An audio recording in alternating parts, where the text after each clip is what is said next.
Okay, you're ready for this? Here we go. So, clearly I was warming up the engine, playing those same chords, just jumping between that D and that G, okay? Well, that's at least what we were implying with the bass notes there. Now, the melody itself is a jig, okay? And it's a jig in the key of D major. We're going to start with this little lead-in pattern, because the first beat of our bar is going to be when the pinky hits fret 7 there. So that, you'll need a little bit of a wide stretch, but if you're having trouble with the wide stretch, if you have little hands, that's quite all right. Just practice it with a capo.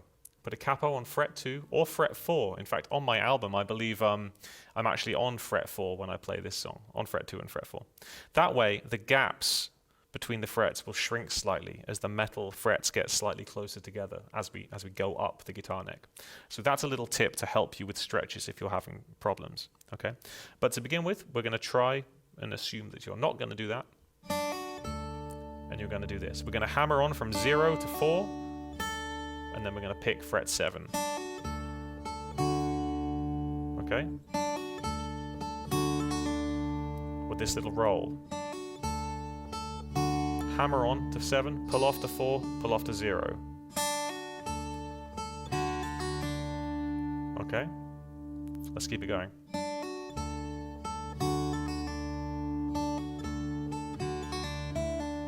Okay, here we're going to pick the bottom string again at the same time as 2 to 0.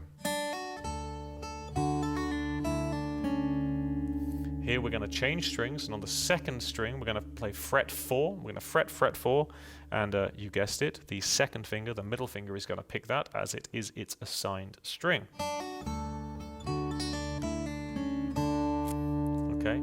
The next melody note is the open top string, and that's going to happen at the same time as the thumb hits the D string open. Remember, the pattern is always 1, 2, 3, 4. Up until now. Because now, as the note pattern is going to descend the neck, we're going to run out of space to hit that open D string. So instead, the second half of this bar here, or at least the second bar, is going to be played just on the bottom string. Same rhythmic values, but no jumping around. Just 1, 2, 3, 4.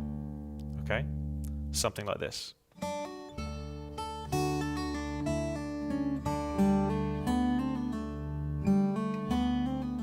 Nice little fiddly pattern here, but hopefully you can get to grips with it. Open to 2 on the G string. Then we're going to do this little trill. 2, hammer onto 3, pull off to 2, pull off to 0.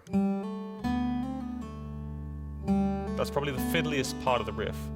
You can choose to keep your first finger on there for sustain if you like, but it doesn't really matter if not, because it's going to hit a note that's in key anyway. Okay? So it doesn't really matter if you've taken your finger off that second fret or kept it on for sustain. It sounds nice, okay? We're then going to pick the open G string, followed by a pick and a pull off of the 4th fret of the D string, okay?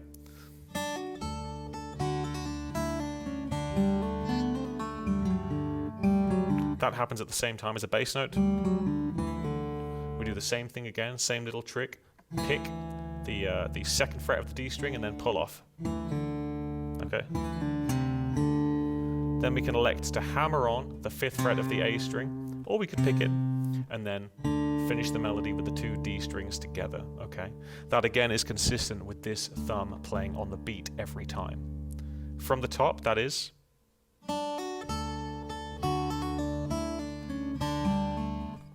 From the top, that is.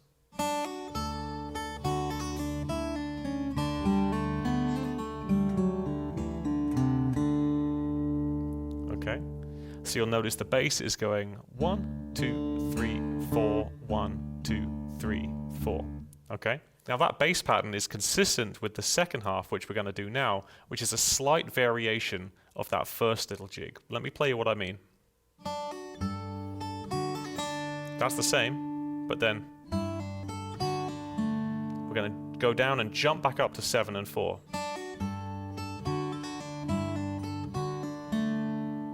Okay. Da da da da da da do do do do do do.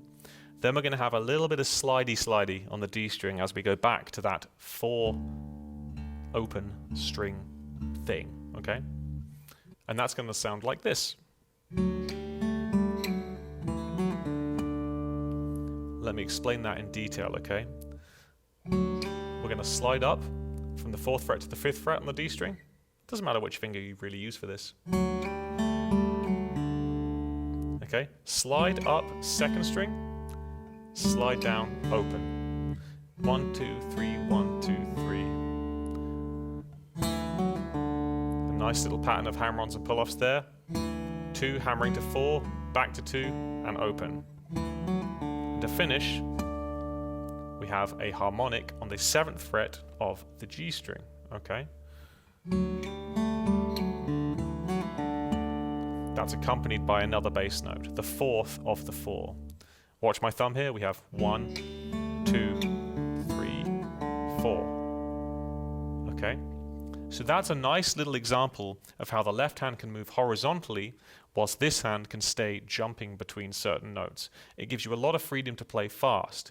Traditional Travis picking in standard tuning does this as well, for sure, but you have to be a little bit more creative with what you're doing.